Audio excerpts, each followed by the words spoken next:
Hello साथियों, नमस्कार। मैं हूं महावीर सिंह तंवर और आप देख रहे हैं यूट्यूब चैनल साहित्य संगम। इस चैनल पर आज एक बार फिर से स्वागत करता हूं। साथियों, आज का हमारा विषय है स्वामी विवेकानंद सीरीज में उनके जीवन से जुड़ा हुआ एक और प्रसंग, जिसने स्वामी जी के आध्यात्मिक जीवन की शुरुआत होने से पूर्व किस तरह से उनको स्वामी रामकृष्ण परमहंस से मुलाकात होती है और किस तरह से वो अपना भावी जीवन जो है धन्य बनाते हैं, कैसे उनकी ईश्वर के साक्षात दर्शन की अभिलाषा जो है जागृत होती है। इन्हीं सारे प्रसंगों को, इन्हीं सारी बातों को इस वीडियो में संजोने का प्रयास मैंने किया है। साथियों, इससे पहले कि वीडियो की शुरुआत करें, मैं आपको एक छोटी सी बात और बताना चाहूँगा कि आपने अगर अभी तक चैनल को सब्सक्राइब नहीं किया है तो चैनल को सब्सक्राइब ज़रूर करें। क्योंकि ये सीरीज लगातार आती रहेगी और ऐसे बहुत सारे वीडियोस आपको देखने को मिलेंगे भविष्य में। तो उन सारे वीडियोस के आपके पास नोटिफिकेशंस आते रहें, इसलिए आप बेल आइकन भी प्रेस कर लें और वीडियो को लाइक शेयर तो आप करते ही हैं और आपका ढेर सारा प्यार मुझे मिलता है। चलिए शुरुआत करते हैं आज के स्वामी विवेकानंद से जुड़े एक और महत्वपूर्ण प्रसंग पर आज चर्चा करते हैं। ईश्वर के साक्षात दर्शन की अभिलाषा के क्रम में उनकी शुरुआत इस तरह से हुई। नरेंद्र नाथ का पहला साक्षात्कार अपने भविष्य निर्माता से जब हुआ तो उन्हें भी किंचित मात्र ये आभास तक नहीं था कि देखने में कृशकाय और साधारण सा वह संत उनके जीवन की धारा को ऐसी दिशा में मोड़ देगा जहां से वे समुद्र लांघ जाने की असीमित शक्ति प्राप्त कर सकेंगे। यद्यपि प्रथम भेंट पर कुछ विशेष घटित नहीं हुआ, नरेंद्र को भी नवीन अनुभव नहीं हुआ, पर परमहंस ने इस भेंट में अवश्य ही अपने उत्तराधिकारी की पहचान कर ली। इसी कारण एक साधारण सी मुलाकात में उस प्रखर महासाधक ने एक युवा, उद्विग्न और घोर जिज्ञासु को पहचान कर उनसे पुनः भेंट करने के लिए उन्हें दक्षिणेश्वर आने का सविनय आमंत्रण दे दिया। नरेंद्र के मित्र सुरेंद्र नाथ के घर दक्षिणेश्वर के महासाधक का आना हुआ था, तो स्वाभाविक रूप से उनके अनुयायी भी बड़ी संख्या में आए थे।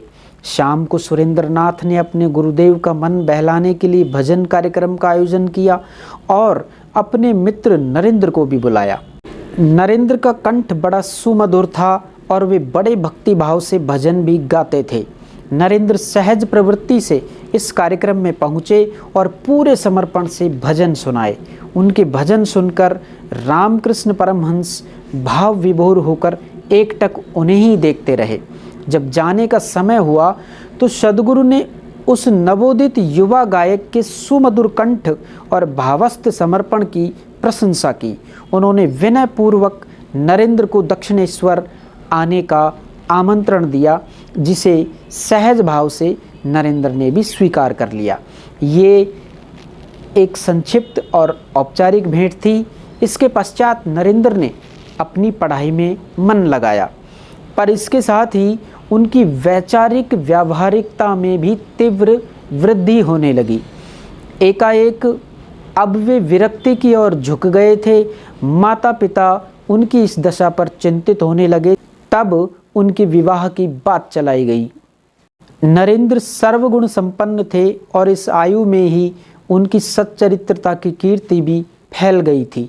संपन्न घराने का ऐसा सुयोग्य वर पाने की लालसा किस युवती में नहीं होगी और किस युवती का पिता ऐसे युवक को दामाद के रूप में पाकर हर्ष से नहीं भर उठेगा। विवाह के प्रस्ताव आने लगे। प्रतिष्ठित और धनवान घरानों के अनेक प्रस्ताव आए। विश्वनाथ दत्त भी पुत्र के विवाह हेतु उत्सुक तो थे, पर वे उसकी सहमति अवश्य लेना चाहते थे। जब पिता ने पुत्र से विवाह की बात चलाई तो नरेंद्र क्षण भर मौन रहे। पिताजी, मुझे क्षमा करें, मैं विवाह नहीं कर सकता। मेरा लक्ष्य जीवन के इस पारंपरिक मार्ग पर चलना नहीं, अपितु स्वमुक्ति से सर्वमुक्ति के मार्ग की खोज करना है। विश्वनाथ जी ऐसे पिता नहीं थे जो सुयोग्य पुत्र पर अपने विचार थोपते या किसी प्रकार का दबाव बनाते। अतः उन्होंने अधिक कुछ न कहकर उनके निर्णय को अर्ध स्वीकृति दे दी। यद्यपि अन्य परिजनों और मित्रों के द्वारा नरेंद्र को समझाने के प्रयास उन्होंने फिर भी किए।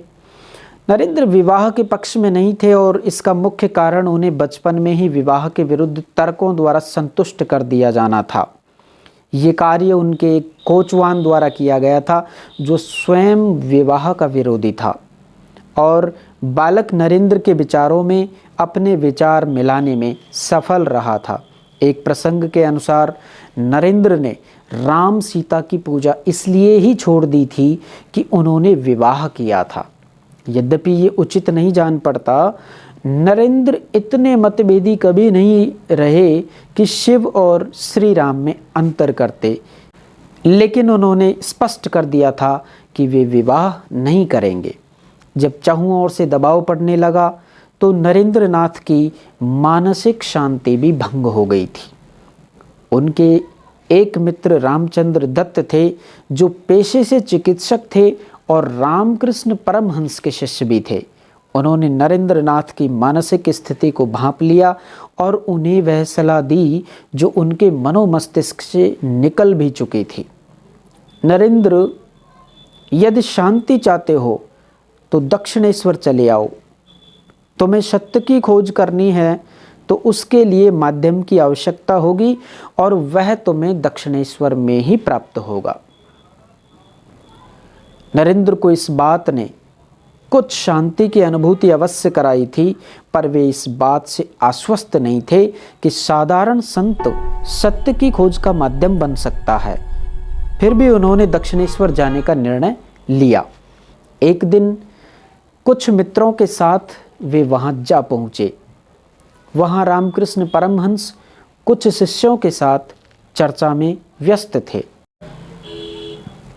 जब उन्होंने नरेंद्र को देखा तो प्रसन्नता से उनके नेत्र चमक उठे और बड़े अनुराग से उन्होंने नरेंद्र को अपने पास बिठाकर उनसे बात की। नरेंद्र आश्चर्य में थे कि वह सन्यासी कैसे उससे इस प्रकार बतिया रहा था, जैसे वर्षों से परिचित हो। पर अभी तो आश्चर्य और भी होने थे। जब रामकृष्ण उन्हें एकांत में ले गए तो उनका हाथ पकड़कर भाव विभोर होकर कहने लगे कि तुम इतने दिनों पश्चात क्यों आए?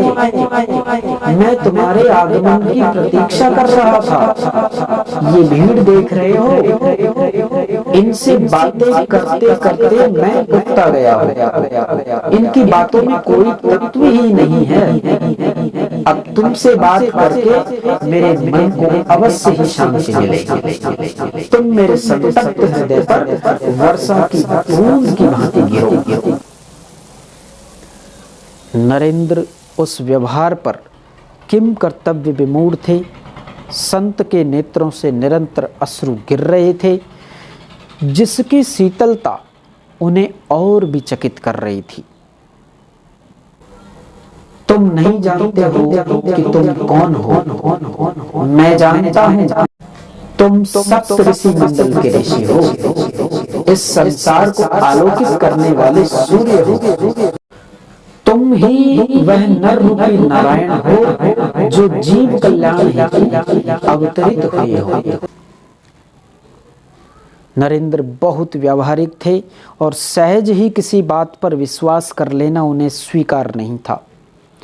उन्हें रामकृष्ण की बातों में बनावट और अतिशयोक्ति के अतिरिक्त कुछ नहीं लगा कि ये आदमी पागल है जो ऐसी बेसिर पैर की बातें कर रहा है। पर उन्हें तब और भी चकित हो जाना पड़ा जब उन्होंने लोगों के बीच रामकृष्ण परमहंस को सहज वार्तालाप करते देखा। अब वह पागलपन कहाँ चला गया? ये तो पाखंड जैसा व्यवहार था, परंतु उनकी बातों में जो गूढ़ता थी, जो प्रभाव था, वह भी नकारा नहीं जा सकता था। शिष्ट मंडली में विद्वान, विचारक और चिंतक मौजूद थे। इतने लोगों को पाखंड के सहारे भ्रमित नहीं किया जा सकता था। फिर भी नरेंद्र इतने कमज़ोर तो नहीं थे कि सहज समर्पण कर देते।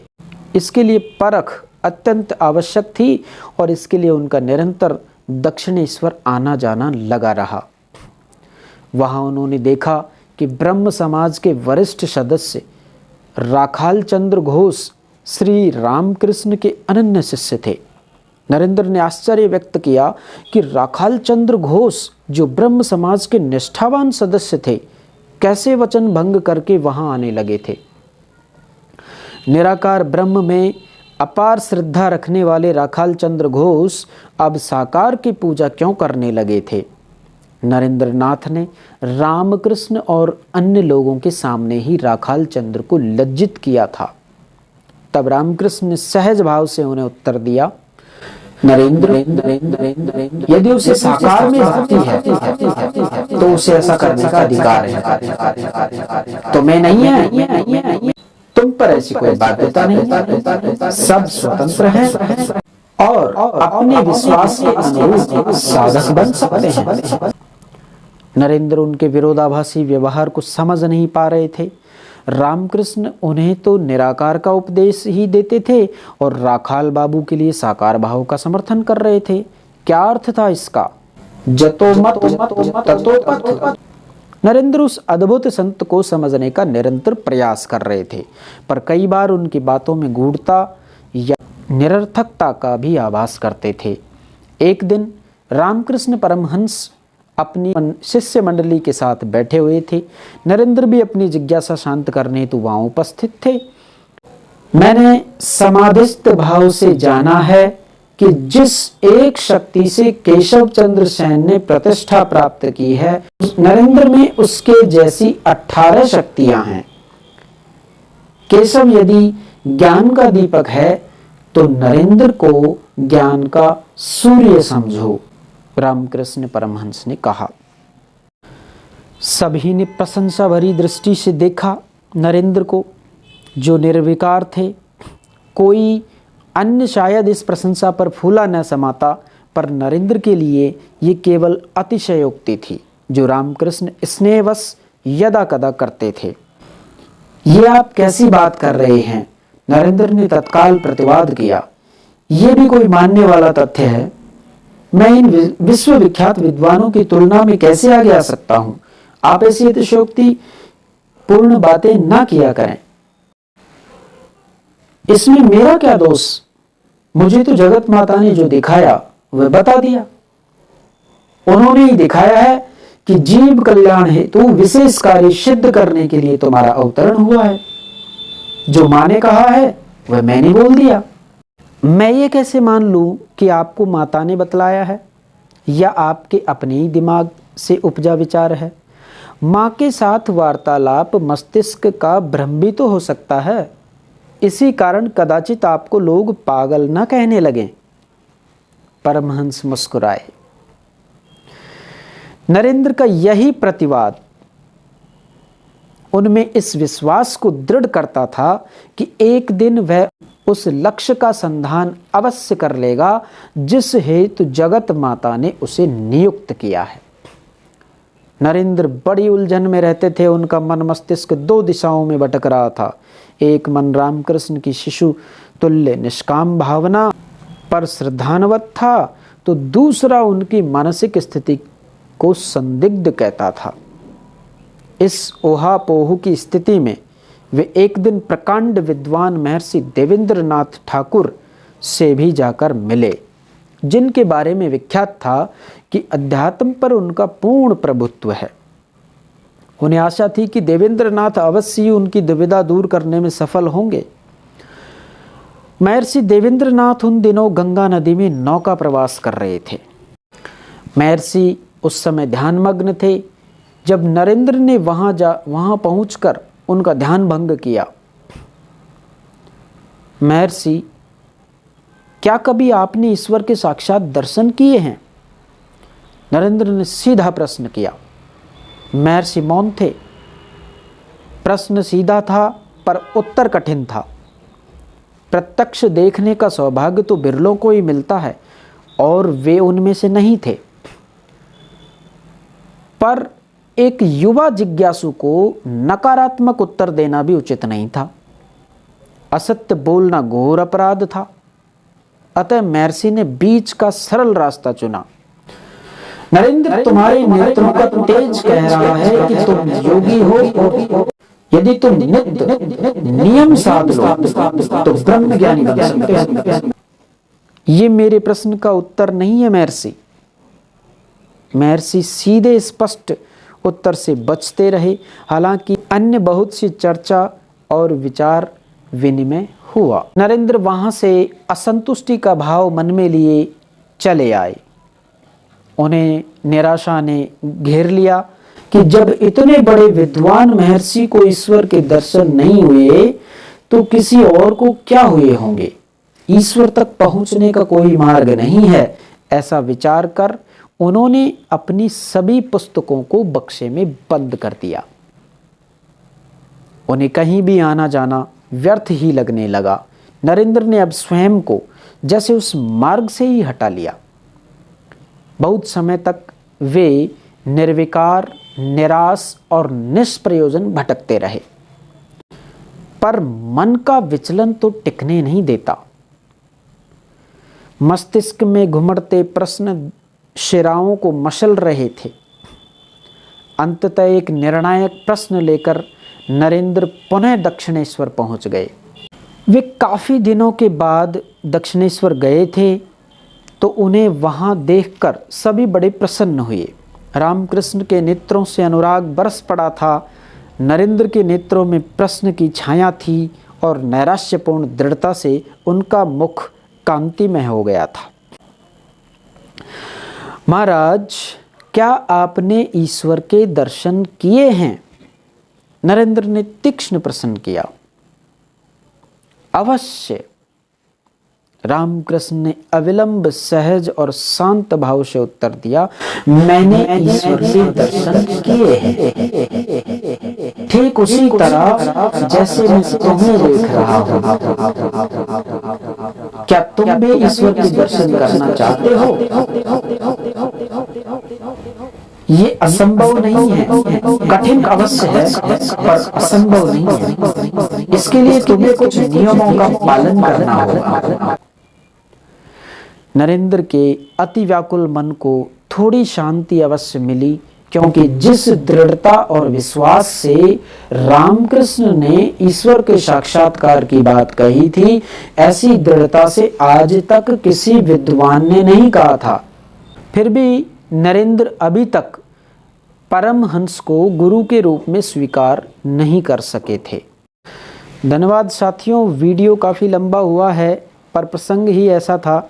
ईश्वर के साक्षात दर्शन की अभिलाषा में नरेंद्र के रूप में किस तरह से भटकना पड़ा, क्या क्या उनको पापड़ बेलने पड़े शुरुआती जीवन में, और इतने बड़े महान लक्ष्य के लिए उनको कितने बड़े प्रयत्न करने पड़े, कितनी मेहनत उनको लगी, क्या क्या योग साधना उनको करनी पड़ी। तो ये उसका प्रारंभिक दृश्य यहाँ पर हमने वर्णन किया है। और साथियों, जो ये प्रसंग हम वर्णन कर रहे हैं आपको पहले भी बताया जा चुका है कि इसका आधार M.I. राजस्वी की पुस्तक विश्व गुरु विवेकानंद है, और उसमें जिस तरह का वर्णन, जिस तरह का सटीक वर्णन यहाँ पर किया गया है, उसी को मैं अपनी भाषा में आपसे कह रहा हूँ। ये तो एक महापुरुष की कथा से संबंधित सीरीज यहाँ पर चल रही है।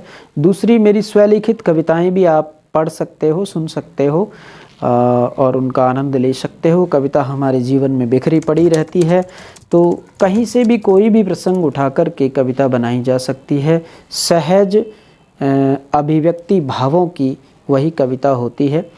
देखते रहिए साहित्य संगम, और मैं अब आपसे इजाज़त चाहूँगा। नमस्कार।